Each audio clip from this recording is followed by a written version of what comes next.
ఆంధ్రప్రదేశ్ ప్రభుత్వానికి సంబంధించి కీలకమైన శాఖ పంచాయతీరాజ్ శాఖ. ఆంధ్రప్రదేశ్ వెన్నుముకి శాఖ, ప్రభుత్వ ఉద్యోగులు, అనేక సంఘాలు, వారి నాయకులు, వీరందరూ ఈ రోజున ఇక్కడికి వచ్చి నాకు అభినందనలు తెలుపుతున్నందుకు మనస్ఫూర్తిగా మీ అందరికీ పేరు పేరున నా హృదయపూర్వక ధన్యవాదాలు. మనం క్షమించాలి, కొంతమంది సంఘాల నాయకులు వచ్చినప్పుడు మొదటి రోజు ఛార్జ్ తీసుకున్నప్పుడు చాలామంది ఎక్కువ వచ్చేయటం వల్ల నాకు ప్రత్యేకమైన ఇబ్బంది ఉంటుంది. సో దాంట్లో మీ సంఘాల నాయకులందరినీ కలుసుకోలేకపోయారు, దానికి క్షమించాలి.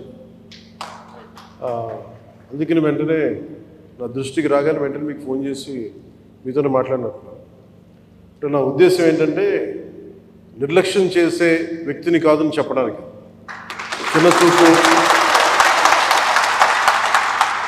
చిన్నచూపు చూసే వ్యక్తిని కాదు. మీ సమస్య నా సమస్య, అది చాలాసార్లు సభలో చెప్పాను. కానీ ఇప్పుడు ప్రత్యేకించి ఛార్జ్ తీసుకున్న తర్వాత మీకు మళ్ళీ మీ అందరికీ తెలియజేసుకుంటా ఉన్నాను. మిమ్మల్ని అర్థం చేసుకునే వ్యక్తిని, మీ సమస్యల్ని పరిష్కరించడం, ఎంత త్వరగా పరిష్కరించడం అనేది నా ఒక్కడి చేతిలో లేదు. కానీ మీ సమస్యల్ని వినగలిగే శక్తి ఉన్నవాడు. ముందు సమస్యని వింటే ఒక పరిష్కారం దొరుకుతుంది. వినటానికి అలసట అందరికీ. సో నేను మీకు ప్రత్యేకించి తెలియజేసుకునేది, నేను వినే వ్యక్తిని. ఇందాక మీ సహచరులు ఎవరు వచ్చి ఇక్కడికి ఇచ్చారు, సహచరాలు, అది ఖచ్చితంగా యుద్ధ ప్రాతిపాదికన మీరు ఆ సమస్యను పరిష్కరిస్తాను మీరు వచ్చి ఇచ్చారు. ఇలాంటివి చేయడానికంటే నాకు మీరు ఇందాక ముందు సంఘాల పెద్దలు కూడా మాట్లాడుతూ చాలామంది గతంలో కూడా మీరు సమ్మెలు, గత ప్రభుత్వం మీద మా కోపం ఉంది, మీకు ఈ ప్రభుత్వం మీద మీరు మాట్లాడుతూ ఉన్నారు. ఒక్కటి ఏంటంటే, ఇది అందరం కలిసి పనిచేయాలి, మినిస్ట్రీ కానీ ఉద్యోగులు కానీ. గతంలో ఎవరు ఎలా చేశారో నాకు తెలీదు, మీరందరూ వింటా ఉంటే నేను సమస్యలు వింటా ఉన్నా. కాకపోతే ఇది చాలా పురాతనమైన, చాలా బలమైన వ్యవస్థ, చాలా పాత వ్యవస్థ. ఇది ప్రతిసారి వ్యవస్థకి ఒక తుప్పు పట్టినట్టు పట్టేస్తాం. దీన్ని బలోపేతం చేయాల్సిన అవసరం ఉంది. దీనిని సమస్యలు ఏవైతే ఉన్నాయో మీ అందరికీ ప్రతి సంఘం తరఫున ఇది ప్రత్యేకించి ఒక ఓవరాల్గా మేము ఇలా చేయదలుచుకున్నాం, మా సమస్యలు ఇవి, లేదంటే మేము ఇలా నిలబడతాం, కొంచెం ఇవన్నీ చెప్తా ఉన్నారు. నేను మీకు ఈరోజు మాటిస్తున్నాను, పంచాయతీ పనులతో పాటు మీ సమస్యలను కూడా నేను వినే వ్యక్తిని. నేను ప్రత్యేకించి ఏ సంఘాలకు సంబంధించి ఆ సంఘానికి ప్రత్యేకించి ఒక టైంని అలాట్ చేసి మరి. కాకపోతే నాకున్న సమస్య ఏంటంటే అందరూ కొంచెం ప్రిపేర్ అయ్యారండి బాగా. అంటే నేను చాలా శాఖలు ఉన్నాయి, మిగతా పనులు కూడా చూసుకోవాలి. కాబట్టి మీరు బాగా ప్రిపేర్ అయ్యి వచ్చి ఒక పరిష్కార మార్గం కూడా తీసుకెళ్ళండి. దాదాపు ఇలా ఆలోచించవచ్చు, ఇలా చేయొచ్చు. ఇందాక మీరు మాట్లాడుతూ అన్నారు, గత ప్రభుత్వం అంటే అంతకుముందు 2014 వచ్చినప్పుడు మా మీద కొంచెం కినుకుందన్నట్టుగా మీరు అన్నారు ఇందాక.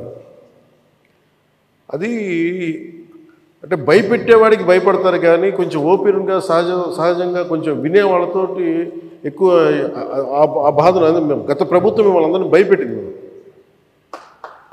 అదని అర్థం చేసుకోగలం. కానీ మేము మీకు భుజం కాసే వ్యక్తులు.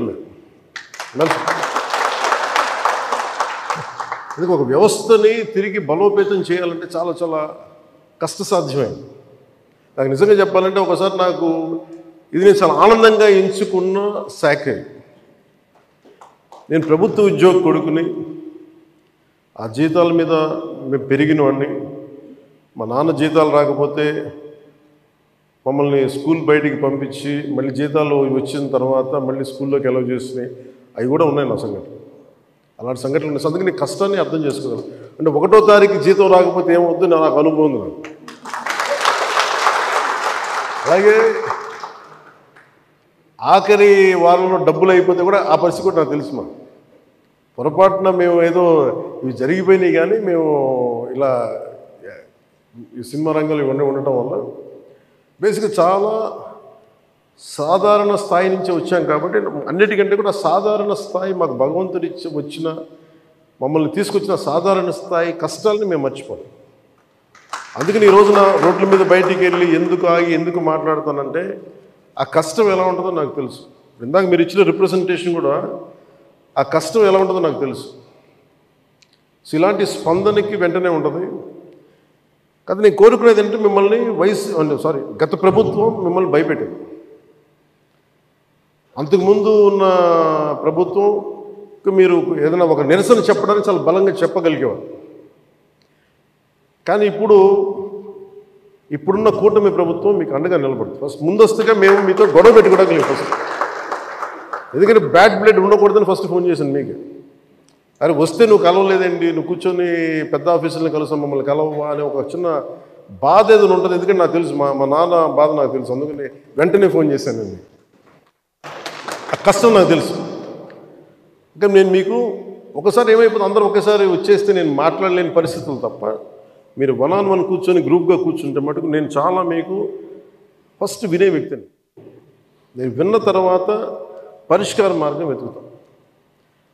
సో మీకు గత 10 రోజుల్లో గత ఛార్జ్ తీసుకున్నప్పటి నుంచి నేను రివ్యూలు చేస్తూ ఉంటే ఉన్న పరిస్థితి, మీరు ఉద్యోగాలు లేవు, లేదంటే మనకి పర్మనెంట్ చేయలేదు, లేదంటే కూర్చొని గ్రేడేషన్ మార్చాలి, లేదంటే 2003 మాకున్న ఓల్డ్ పెన్షన్ స్కీమ్ అప్లై చేయాలి, రకరకాల అనేక సమస్యలు ఉన్నాయి.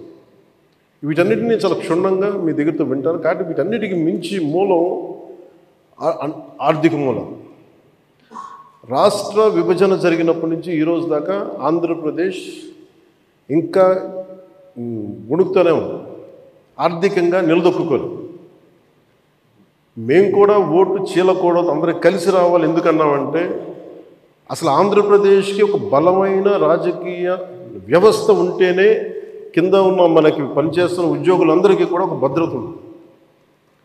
ఇందాక మాట్లాడుతూ ఉంటే కూడా ఐఏఎస్ అధికారులతో వాళ్ళకు కూడా డిఏలు ఇవ్వలేని పరిస్థితి ప్రభుత్వం. ఒక 90,000 రూపాయలు వాళ్ళకి రావాల్సింది 4% ఇంక్రీజ్ వచ్చింది. మాకు అన్ని బకాయిలు తీసుకుంటే 90,000 ఇవ్వాలి, వదిలేశారు. ఇంకా రావని చెప్పి వదిలేసాను. ఐఏఎస్ అధికారులు చెప్తా ఉన్నాను. అంటే ప్రైవేట్ వీళ్ళందరూ ప్రాఫిట్ పొందుతూ ఉన్నారు. డబ్బు ఉంది, కానీ డబ్బుని వ్యక్తులు సొంతం చేసుకున్నారు. రాజకీయాల్లో కూర్చొని గత ప్రభుత్వం స్థాయి దాన్ని పెంచేసింది. అది మేము కరెక్ట్ చెయ్యాలి. అందుకని మేము చాలా నిబద్ధతతోటి నిక్కచ్చిగా ఉండే వ్యక్తులు మేము కట్టుబడి ఉన్నాం. సో మీకు మేము మాట ఇచ్చేది కూడా ముందస్తుగా అసలు ఫస్ట్ ఆర్థిక పరంగా అసలు ఎలా ఉంది రాష్ట్రం, శ్వేతపత్రాలు రిలీజ్ చేయబోతుంది. ఆర్థిక పరంగా ఎంత ఏ పరిస్థితిలో ఉంది, ప్రతి డిపార్ట్మెంట్లో ఎంత డబ్బు ఉంది, ఏ డబ్బులు ఉన్నాయి, అసలు ఏమైపోయిన. ఉదాహరణకి పొద్దున్న ఏదో రివ్యూ చేస్తూ ఉంటే నారాయణ గారితో మాట్లాడుతూ ఉంటే అంటే ఏ పరిస్థితిలో ఉన్నాయి చెప్తాను. ముఖ్యంగా మన పిఆర్కి, మన పంచాయతీరాజ్ సంబంధించి 15th ఫైనాన్స్ కమిషన్ అసలు డబ్బు లేదు, మ్యాచింగ్ గ్రాంట్ ఇవ్వలేదు. దాదాపు కొన్ని వేల కోట్లు రావాల్సింది రాలేదు. ఇప్పటికి ఈరోజు కూడా కూర్చోబెట్టి దాదాపు 1800 కోట్లు అనుకుంటున్నా, 1580 కోట్లు, క్లోజ్ టు 1600 crores రావాలి. సో 15th ఫైనాన్స్ కమిషన్ డబ్బులు వదిలేసుకున్నాం. జల్ జీవన్ మిషన్ లాంటిది బోల్డెన్ నిధులు ఉన్నాయి. సో ఏ పథకం, కేంద్ర పథకాలకి ఇవన్నీ చూస్తుంటే కేవలం మ్యాచింగ్ గ్రాంట్ ఇవ్వలేకపోవడం. నేను అధికారులు పొద్దు నుంచి గత రోజుల నుంచి నేను అడుగుతా ఉంటే ఒకటే అడుగుతున్నాను, ఏమైనాయంటే మీ బాధ్యత కదా, మీరు ఎందుకు లేరు ఇట్లా అని అడిగారు. సమస్య ఏమైంది, సరైన నాయకత్వాన్ని ప్రజలు ఎన్నుకోలేనప్పుడు ఇష్టారాజ్యంగా ప్రవర్తించారు. దానికి పర్యావసానమే మనం అనుభవిస్తుంది ఈరోజు. నేను మీకు ఒక రెవల్యూషనరీ విప్లవాత్మకమైన మార్పులు తీసుకురావాలి ఆంధ్రప్రదేశ్ విధి విధానాల్లో కానీ ప్రభుత్వ విధానాల్లో కానీ. దానికి నేను నా వంతు కృషి నేను బలంగా చేసి పెడతాను. మీకు ఏదో ఒక రోజు వారానికి మీ సమస్యల మీద ప్రత్యేకించి దృష్టి సారిస్తాం. అంటే ఈరోజు కూర్చుంటే ఒక సపోజ్ నెల రోజుల్లోపు నాకున్న సమయంలో, అందుకే నెల రోజులు అంటే అది 2 వారాల్లో కానీ మీరు చెప్పండి, నాకు ఇంత టైం పడుతుంది, ఒక్కొక్క వింగ్ని అర్థం చేసుకోవాలి. ఇప్పుడు మీరు చెప్పారు ఈ ఫిట్మెంట్లు కానీ మనకి పిఆర్సీ కానీ, అలాగే కమిషనర్స్ని ఇప్పుడు దాకా అపాయింట్ చేయలేదు. ప్రతిదీ కూడా మీరు క్షుణ్ణంగా చెప్తే నేను కన్సర్న్ అధికారులతో మాట్లాడి నేను ఏం చేయగలనంటే, నేను టాస్క్ మాస్టర్ ముందు సమస్యకు పరిష్కారం వెతుకుతానని చెప్పేవాడు.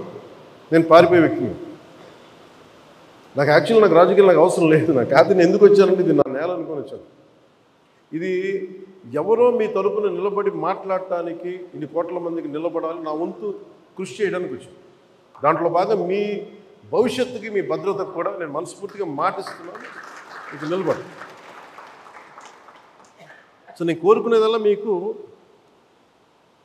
ఈరోజు నేను అద్భుతాలు చేసేస్తాను, అన్ని సమస్యల్ని పరిష్కరించేస్తాను నేను చెప్పను. ముందు నేను అవగాహన చేసుకోను. శాఖాపరమైన అవగాహన చాలా చాలా అవసరం. అలాగే దీంట్లో ఎంతమంది ఉద్యోగులు ఉన్నారు, ఏ స్థాయి ఉద్యోగులు ఉన్నారు, ఏమేమి చేయాలి, వీళ్ళందరికీ ఏ సమస్యలు ఉన్నాయి, ఇది ఒకటి. మీరు 2 రకాలు స్టడీ చేయాలి. ఇవన్నీ చేసిన తర్వాత ఒకటి పంచాయతీలని దానికి పునర్వైభవం తీసుకురావడం, గత వైభవం తీసుకురావడం పంచాయతీలకి. అలాగే పంచాయతీరాజ్ వ్యవస్థ నా కోరిక ఒకటే, ఈ 5 ఏళ్ల కాలంలో ఆంధ్రప్రదేశ్లో ఉన్నంత బలమైన పంచాయతీ వ్యవస్థ మనకి భారతదేశంలోనే లేదని అలాంటి సర్టిఫికేట్ తెప్పించుకోవాలని నా కోరిక. అందుకని బలమైన ఆలోచన విధానంతో ఉన్నాను. కాకపోతే మీ అందరి సహకారం కూడా కావాలి. కానీ నేను ఒక్కడిని చేసేది కాదు. మీ అందరి సహాయ సహకారాలు, మీ సలహాలు, సూచనలు లేకపోతే నేను కూడా ఏం చేయలేదు. కానీ నేను మీకు అందుబాటులో ఉంటాను. మీకు ప్రత్యేకించి మీ ముఖ్యంగా మీరు కోరుకుంటుంది అన్నిటికంటే దారుణ బాధ అనిపించింది, నెలకి జీతాలు ఇవ్వడం పక్కన పెట్టి జీతాలు పెంచాలని అడగాలి, కానీ నెలకి జీతాలు వస్తే చాలు అనుకునే 1వ తారీఖుకి జీతాలు వస్తే చాలు అనే స్థాయికి పెరిగిపోయింది. సో అభివృద్ధి అనేది లేదు, నిధులు లేవు. వీటన్నిటి మధ్యలో now governance is a great challenge for all of us. కానీ మాకేం నమ్మకం ఉందంటే పెట్టుబడులు తీసుకురాగలం, అభివృద్ధి పదంలో ముందుకు తీసుకెళ్ళగలం, ఒక ధైర్యం చాలా బలంగా ఉంది. సో మేము బలంగా మీకు చేసి నీకు నెక్స్ట్ మీటింగ్ నేను మీకు తెలియజేస్తాను, సంఘాల పెద్దలందరికీ, నాయకులందరికీ. హరిప్రసాద్ గారికి నా పొలిటికల్ సెక్రటరీ, అలాగే మన పంచాయతీరాజ్లో కూడా కొంత ఆయన సహాయం తీసుకుంటాను. వరప్రసాద్ గారు వీళ్ళందరూ ఉన్నారు, కానీ ప్రత్యేకించి ఇంకొంచెం మీకు ఎక్కువ నమ్మకం కలిగించడానికి నేను అందుబాటులో ఉంటానని చెప్పడానికి. మీరు సమస్యని, ఇన్ని సంఘాలు ఉన్నాయి, వీళ్ళకి ఈ సమస్య ఉంది, ఇది మాకు క్షుణ్ణంగా ఈయనేమంటారంటే మిమ్మల్ని ఈ రిపోర్ట్ చేసి పట్టుకురండి, నేను మాట్లాడతాను. సో అది కుదిరితే మనం అక్కడ క్యాంప్ ఆఫీస్లోనే కూర్చుందాం, లేదంటే ఒకసారి ఏదైనా కూర్చోబెట్టి మీకు మీరున్న చోటకి అన్నీ బాగుంటాయి, నేను కూడా రావడం నాకు సిద్ధం. నాకు అలాంటి ఇబ్బందులు కూడా ఏమి. సో ఇవన్నీ దృష్టిలో పెట్టుకుని నాకు ఇప్పుడే ఛార్జ్ తీసుకున్నాను కాబట్టి కొద్దిగా నాకు కొన్ని రోజులు సమయం ఇవ్వండి. నాకు సమయం ఇచ్చిన తర్వాత మీతో కూర్చొని మన సాధక బాధకాలన్నీ మాట్లాడుకుని, ముందు మీరు ఆనందంగా ఉంటే తప్ప ప్రజలకి మిమ్మల్ని ఆనందంగా ఉంచలేదు. నాకు మీరు ఆనందంగా ఉండాలని మనసావాచ ఆకాంక్షించాను. అలాగే మీ సమస్యనమ్మా నేను వెంటనే అది మాట్లాడేస్తాను. నేను లాస్ట్ టైం కూడా చేయించాను, 2014లో కూడా ఇలాంటి ఇష్యూ ఏదో ఉంటే నేను అది ప్రత్యేకించి చేయించాను. It will be done. అది మేమే కూర్చోబెట్టి చేసాను, అది మటు కొంచెం మాట్లాడుతున్నాను. సో మీ అందరికీ ప్రత్యేక ధన్యవాదాలు తెలుపుకుంటే, అంటే నేను ఎంత అవగాహన చేసుకున్నాను అనడానికి మీరు చెప్పిన ప్రతి పాయింట్ యాజ్ ఆన్ నౌ నేను నోట్ చేసుకున్నాను. దీని మీద నేను అంటే వీటి మీద కూర్చొని నెక్స్ట్ టైం మీటింగ్ నాకు కొంచెం ప్రిపరేటరీ వర్క్ కావాలి, అందువల్ల కూర్చొని మీతో మాట్లాడతాను తెలియజేసుకుని మీ అందరికీ ప్రత్యేకమైన ధన్యవాదాలు తెలుపు సెలవు తీసుకున్నాం. జై హింద్.